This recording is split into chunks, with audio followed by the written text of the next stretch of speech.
وہ غالباً اس کے رویے سے مشتعل ہو کر اس کا تعاقب کر رہے تھے۔ شہزاد کی ہونٹوں سے مسکراہٹ کی ایک لکیر سے کھنچ گئی۔ اس نے اپنی رفتار میں کوئی کمی یا اضافہ نہیں کیا اور دونوں ہاتھ مزید زور زور سے جلاتا ہوا چلتا رہا۔ مان اسے ایک غنڈے کی سانس اپنے عقب میں محسوس ہوئی۔ غنڈا کھلا چاقو لیے اس پر حملہ کر رہا تھا۔ یہ وہی نادر تھا۔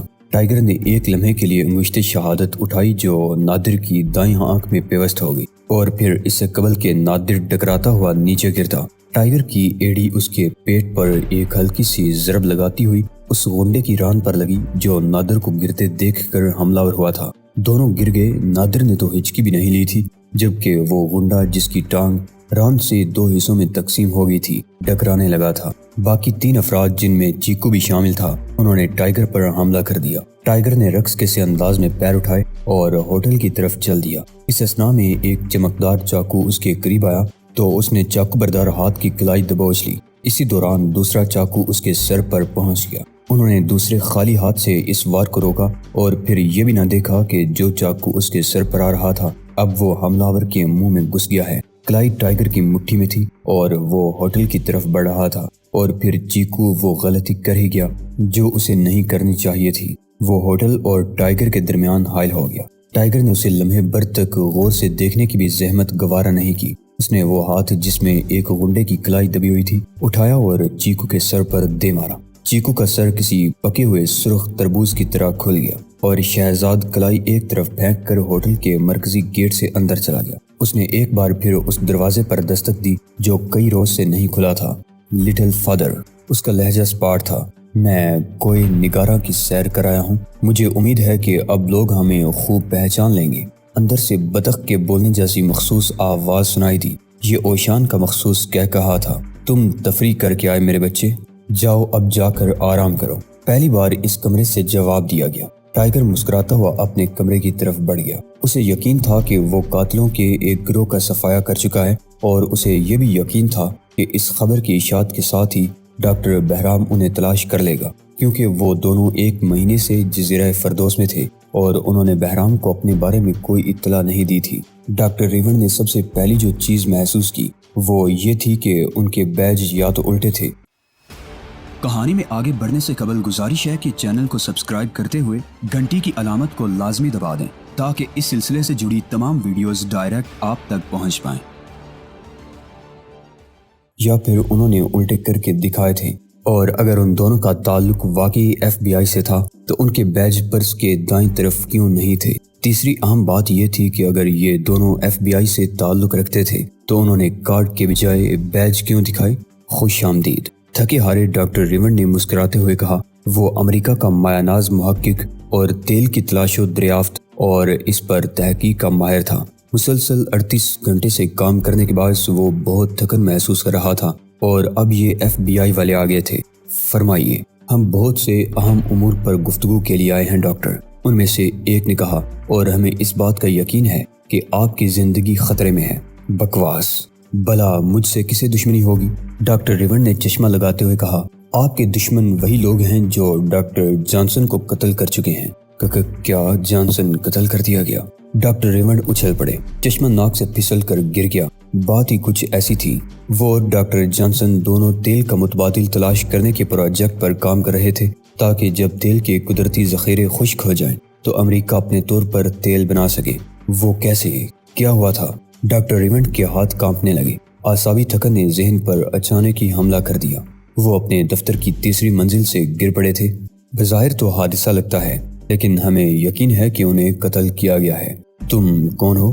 ریون نے مرتعش انگلیوں سے سگریٹ سلگا کر پوچھا۔ میں اپنا کارڈ دکھا چکا ہوں۔ ویسے میرا نام مولی اور میرے ساتھی کا نام فلپ ہے، اور ہم یہ جانتے ہیں کہ آپ اور ڈاکٹر جانسن کسی اہم منصوبے پر کام کر رہے تھے۔ ہاں، ہم تیل کا متبادل بنانے کے فارمولے کی تلاش میں تھے۔ ریون کے منہ سے یہ جملہ تو نکل گیا مگر اسے اچانک ہی احساس ہوا کہ اس سے کتنی بڑی غلطی سرزد ہو چکی ہے۔ وہ فارمولہ کیا ہے ڈاکٹر؟ ابھی تک ایجاد نہیں ہوا۔ فلپ ڈاکٹر ریون کو گورنے لگا۔ ہاں، ہم صرف اتنا معلوم کر سکے ہیں کہ سلیٹی رنگ کے پرت دار پتھروں کو اگر عمارت سازی کے لیے استعمال کرنے کی خاطر کھودا جائے تو ان کے نیچے سے ایک ایسا مواد ملتا ہے جسے ایٹمی پلانٹ میں جلا کر تیل بنانے کا لازمی عنصر صفوف کی شکل میں حاصل کیا جا سکتا ہے، اور پھر اس سفوف کو اگر پانی کے کسی کنویں میں ڈال دیا جائے تو تیل بن جاتا ہے، ایسا صاف تیل جس کے لیے ریفائنری کی بھی ضرورت نہیں ہوتی۔ کیا مقصد؟ وہ حیرت سے منہ کھولے ڈاکٹر کو گورتا رہا۔ شکریہ ڈاکٹر۔ فلپ نے اپنا پستول نکال لیا اور ڈاکٹر ایک بار پھر حیرت زدہ رہ گیا، کیونکہ اسے معلوم تھا کہ FBI والے پستول نہیں بلکہ ریوالور استعمال کرتے ہیں۔ شکریہ ڈاکٹر، ہمیں کسی احمقانہ فارمولے کی ضرورت نہیں۔ یہ کہہ کر اس نے ڈاکٹر کو سانس لینے کا موقع دیے بغیر ہی لبلبی دبا دی۔ سولبی کا منہ بدستور کھلا کا کھلا رہ گیا، لیکن جب اس نے ڈاکٹر کو گرتے اور ساکت ہوتے دیکھا تو اس کے ہونٹ حرکت میں آ گئے۔ اوہ فلپ، یہ تم نے کیا کیا؟ ہم یہاں یہی کرنے آئے تھے۔ نہیں، ہم تجربہ گاہ تباہ کرنے آئے تھے تاکہ اس کے تمام فارمولے تباہ ہو جائیں۔ اور سولبی، اگر ڈاکٹر زندہ رہتا تو فارمولے بھی زندہ رہتے۔ تم ایک قتل سے گھبرا گئے ہو۔ چلو اب یہاں سے نکل چلو۔ مسئلہ اس تجربہ گاہ سے نکلنے کا تھا، کیونکہ اب انہیں دوڑتے ہوئے قدموں کی دمک سنائی دے رہی تھی۔ دونوں نے تجربہ گاہ میں رکھے ہوئے تجرباتی پتھروں کی طرف دیکھا اور چند لمحوں تک مشورہ کرنے کے بعد اٹھ کھڑے ہوئے۔ کچھ دیر بعد لیبارٹری، جو یونیورسٹی کا ایک حصہ تھی، اس کے محافظ دوڑتے ہوئے اندر داخل ہوئے۔ مولوی نے فوراً انہیں اپنا بیج دکھایا اور سرعت سے جیب میں واپس رکھ لیا۔ چوکیدار کہاں ہے؟ مولوی کا لہجہ تش تھا اور پھر اس نے بڑی مہارت سے صورتحال پر قابو پا لیا۔ لاش ہمارے ساتھ جائے گی اور یہ سلیٹی پتھر بھی، تاکہ ہم لیبارٹری میں ان کا تجزیہ کر سکیں، مولوی نے کہا، اور لاش کینوس کے ایک بیگ میں رکھ دی گئی۔ پھر مولوی نے ایک بکس بھی اٹھا کر گاڑی میں رکھنے کا حکم دیا جس میں زرد پاؤڈر بھرا ہوا تھا۔ جب سارا سامان یونیورسٹی کے ٹرک میں لادا گیا تو فلپ نے چوکیداروں کو حکم دیا کہ وہ بھی ساتھ چلیں تاکہ ان کے بیانات قلم بند کیے جا سکیں۔ یوں وہ سب ایک ساتھ گئے اور پھر کبھی کیمپس واپس نہیں آئے۔ انہیں ایک ویرانے میں لے جایا گیا جہاں انہیں حکم دیا گیا کہ وہ پاؤڈر کو پانی میں ملائیں، اور جب تیل تیار نہ ہو سکا تو تمام چوکیداروں کو قتل کر دیا گیا۔ پھر وہ دونوں ایک چھوٹے سے ٹرک میں دریا تک گئے، وہاں اترے اور اس کے بعد انہوں نے ٹرک کو دریا میں دھکیل دیا۔ اس ٹرک میں ڈاکٹر ریونڈ، 3 چوکیداروں کی لاشیں اور زرد پاؤڈر کا ڈبہ بھی رکھا ہوا تھا۔ ڈاکٹر ریونڈ کی گمشدگی کا علم اگلے روز اور چوکیداروں کے نہ آنے کا علم اس کے بعد تنخواہ تقسیم ہونے والے روز ہوا۔ پوسٹ مارٹم سے صرف اتنا پتہ چلا کہ ریونڈ کو دریا برد کرنے سے قبل گولی بھی ماری گئی تھی۔ ان تمام واقعات کا ریکارڈ چارہ گر کا کمپیوٹر محفوظ کرتا رہا، اور پھر جب کمپیوٹر نے ڈاکٹر بہرام کو بتایا کہ تیل کی قیمت کم کرنے کے لیے اس کا متبادل تیار کرنے کی منصوبہ بندی ہو رہی ہے تو ڈاکٹر بہرام ایک طویل سانس لے کر رہ گیا۔ اس نے کمپیوٹر سے شاہ مدرس کی سرگرمیوں کے بارے میں پوچھا اور پھر اسپات میں سر ہلانے لگا۔ اسے کسی دعوت کی ضرورت نہیں تھی۔ کرنل غزالی سے اس کے ذاتی تعلقات تھے اور وہ جانتا تھا کہ اگر اس نے اپنے طور پر کوئی کارروائی نہ کی تو حالات بدتر ہو جائیں گے اور اسرائیل مشرقی وسطی کو ہڑپ کر جائے گا۔ تیل کی توانائی کے بارے میں تم کیا جانتے ہو؟ ڈاکٹر بہرام نے اخباروں میں 5 پراسرار قتل کی خبریں نہیں پڑھی تھی، لیکن کمپیوٹر نے اطلاع دی تھی کہ ٹائیگر اور اوشان شہر نگراں میں ہیں، جہاں کوئے نگراں کے قریب 5 قتل ہوئے ہیں۔ بہرام کے لیے اتنا جاننا کافی تھا، اور یوں محض 4 گھنٹے بعد ٹائیگر اس کے ساتھ موجود تھا، اور شہزاد اب تک تیل کے بارے میں بہرام کا لیکچر سنتا رہا تھا، جو تیل کی خصوصیات کے بجائے تیل کی وجہ سے جنم لینے والی عالمی سازشوں کے بارے میں زیادہ تھا۔ اس کے دونوں پیر بستر کے کونے پر تھے اور وہ اپنی پنڈلیوں پر ننے گلابی دانے دیکھ رہا تھا جو ایک غیر معمولی ورزش باقاعدگی سے نہ کرنے کے باعث پیدا ہو رہے تھے۔ وہ جس کمرے میں مقیم تھا اس کے برابر والا کمرہ اوشان کا تھا، اور اس کمرے سے موسیقی کی آواز سنائی دے رہی تھی۔ تم تیل اور توانائی کے بارے میں کیا سمجھے ٹائیگر؟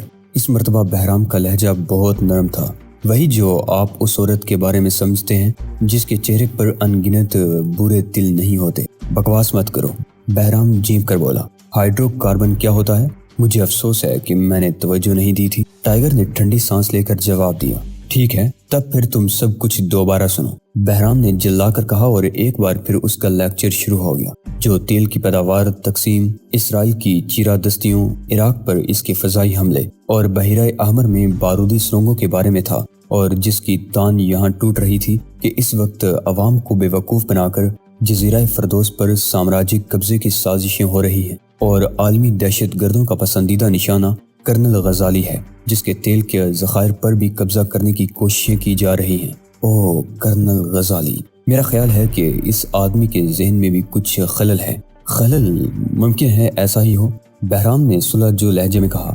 مگر یہ مت بھولو کہ اس کی جگہ شاہ مدرس کو لانے کی کوشش کی جا رہی ہے، جس نے اپنے عوام کو فاقوں میں مبتلا کر رکھا تھا اور تیل سے ہونے والی ساری کمائی اس کے ذاتی اکاؤنٹ میں جا رہی تھی۔ اور غزالی نے اپنے عوام کو بہت کچھ دے کر کاہل بنا دیا ہے۔ ٹائیگر نے کسی کتاب میں پڑھا ہوا جملہ دہرا دیا۔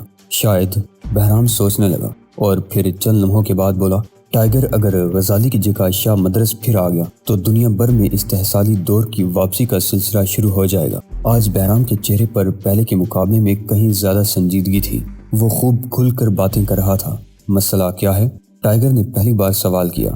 مسئلہ؟ ہاں، مسئلہ نمبر 1، ایک خفیہ تنظیم جس کو دنیا کی ایک سپر پاور کی ہر قسم کی آنت حاصل ہے، بعض محققین کی مدد سے تیل کا متبادل تلاش کر رہی ہے، جس کے باعث سب سے زیادہ نقصان مشرق وسطیٰ میں تیل پیدا کرنے والے ملکوں کو ہوگا۔ اس پروجیکٹ پر کام کرنے والے 2 امریکی سائنسدان قتل کیے جا چکے ہیں۔ دیکھنا یہ ہے کہ قتل کس نے کیا ہے اور کون سی طاقت اس کے پس پشت ہے۔ مسئلہ نمبر 2، شاہ مدرس کی جزیرہ فردوس واپسی ناممکن بنا دی جائے، خواہ اس کو کسی کی بھی حمایت حاصل کیوں نہ ہو۔ اور نمبر 3، کرنل غزالی کی حفاظت کی جائے۔ یہ کہہ کر بہرام اٹھا۔ اس نے بریف کیس سنبھالا اور کمرے سے نکلنے لگا۔ دروازے پر اس کی مٹ بھیڑ اوشان سے ہو گئی، جو اسے چندیائی ہوئی آنکھوں سے دیکھتا رہا اور پھر تعظیماً جھک گیا۔ بہرام کے جاتے ہی وہ اس طرح دوڑ کر صوفے پر بیٹھ گیا جیسے پھول کی پتی تیز ہوا سے اڑ کر کہیں گرتی ہے۔ اس کے سنہرے لبادے نے پورے صوفے کو چھپا لیا تھا اور پھر بات آخری مشن کے خاتمے سے شروع ہو گئی۔ لٹل فادر، سناجو نے جس کو جنم دیا ہے، اس کی وجہ سے ہم دونوں ہی قتل ہو سکتے ہیں، ٹائیگر نے مسکراتے ہوئے کہا۔ میں جانتا ہوں کہ آپ مجھے نوگان سے لڑانے کے لیے ذہنی طور پر تیار کرتے رہے ہیں اور میں اب تیار بھی ہوں، لیکن مسئلہ یہ ہے کہ مجھے اور آپ کو ذاتی دشمنیاں نہیں، عالمی دشمنیوں کا بھی فیصلہ کرنا ہوتا ہے، اور اس مرتبہ ہمیں مشرق وسطیٰ اور افریقہ کی طرف جانا ہے۔ کھجوروں کے دیس میں اوشان کی آنکھیں چمکنے لگی۔ اس دیس میں جہاں سے لوگوں نے علم و حکمت کی باتیں سیکھی، کیا آپ نے بھی علم و حکمت وہیں سے سیکھی تھی لٹل فادر؟ ٹائیگر نے شرارت آمیز لہجے میں پوچھا۔ ہاں، نئے علوم کے سوتے وہیں سے پھوٹے تھے میرے بچے، اوشان کی آواز بھرا گئی، مگر اب وہاں تیل کے چشمے تو پھوٹے ہیں اور علم کے سر چشمے سوکھتے جا رہے ہیں۔ اب وہاں کے لوگ بھی یورپ میں تعلیم حاصل کر رہے ہیں۔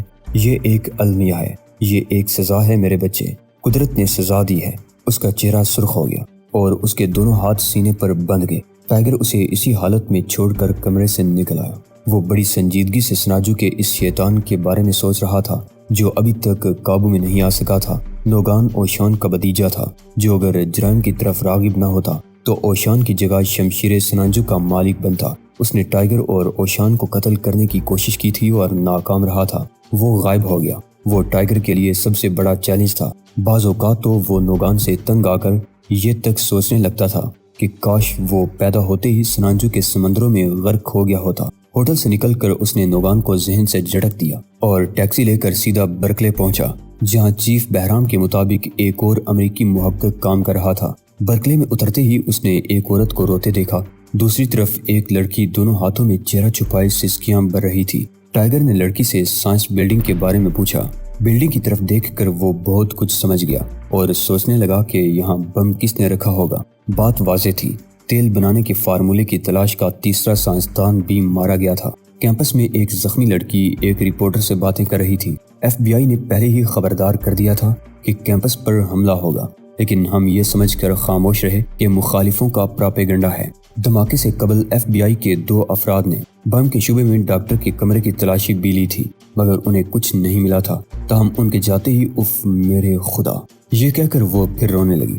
اے لڑکی، شہزاد نے غصیلے لہجے میں اسے مخاطب کیا، تمہیں اخبار والوں سے گفتگو کا اختیار کس نے دیا؟ دوستو، اسی کے ساتھ آج کی قسط کا اختتام ہوتا ہے۔ گزارش ہے کہ چینل کو سبسکرائب کرتے ہوئے ویڈیو کو لائک شیئر لازمی کیجیے۔ اللہ نگہبان۔